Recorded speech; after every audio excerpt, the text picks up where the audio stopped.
अहम खबर आपको दें कि लाहौर हाई कोर्ट के एपलेट ट्रिब्यूनल ने परवेज इलाही के 4 हलकों से कागजात नामजद की मुस्तरद करने के खिलाफ अपीलें खारिज कर दी। रिटर्निंग अफसरान का फैसला बरकरार रखा गया।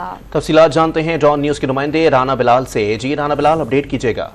आपको अपडेट करें कि लाहौर हाई कोर्ट की एपलेट ट्रिब्यूनल ने परवेज इलाही के 4 हलकों से कागजात नामजद की मुस्तरद करने के खिलाफ अपीलें खारिज कर दी हैं।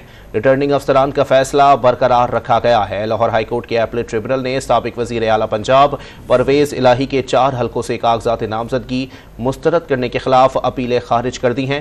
रिटर्निंग अफसरान का फैसला बरकरार रखा गया है। एपलेट ट्रिब्यूनल ने रिटर्निंग अफसरान का फैसला बरकरार रखा है। लाहौर हाई कोर्ट के एपलेट ट्रिब्यूनल ने परवेज इलाही के 4 हलकों से कागजात नामजदगी मुस्तरद करने के खिलाफ अपीलें खारिज कर दी हैं, जबकि रिटर्निंग अफसरान का फैसला बरकरार रखा गया है। मजीद जानते हैं डॉन न्यूज के नुमाइंदे राना बिलाल से। जी राना बिलाल, अपडेट कीजिएगा।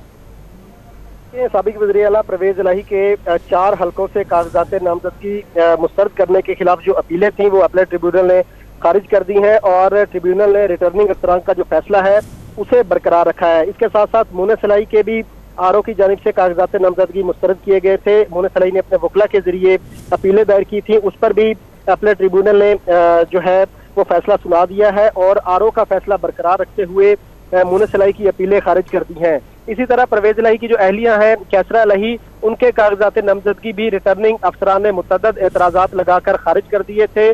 कैसरा इलाही की जानिब से भी अपीलें अपीलेट ट्रिब्यूनल में दायर की गई थी, जिस पर गुज़िश्ता रोज समाअत मुकम्मल हो गई थी और अपीलेट ट्रिब्यूनल ने फैसला महफूज कर लिया था। अब से कुछ देर पहले अपीलेट ट्रिब्यूनल ने फैसला सुनाते हुए कैसरा इलाही के कागजात नामजदगी मुस्तरद करने के खिलाफ भी अपीलें खारिज कर दी हैं। तो मजबूरी तौर पर जितनी भी अपीलें दायर की गई थी परवेज इलाही की जानिब से, मुनस इलाही की जानिब से और कैसरा इलाही की जानिब से, उन तमाम अपीलों पर अपीलेट ट्रिब्यूनल ने फैसला सुना दिया है और ट्रिब्यूनल ने आरओ का जो फैसला है उसे बरकरार रखा है, जबकि तमाम अपीलें खारिज कर दी हैं। बहुत शुक्रिया राना बिलाल अपडेट करने के लिए।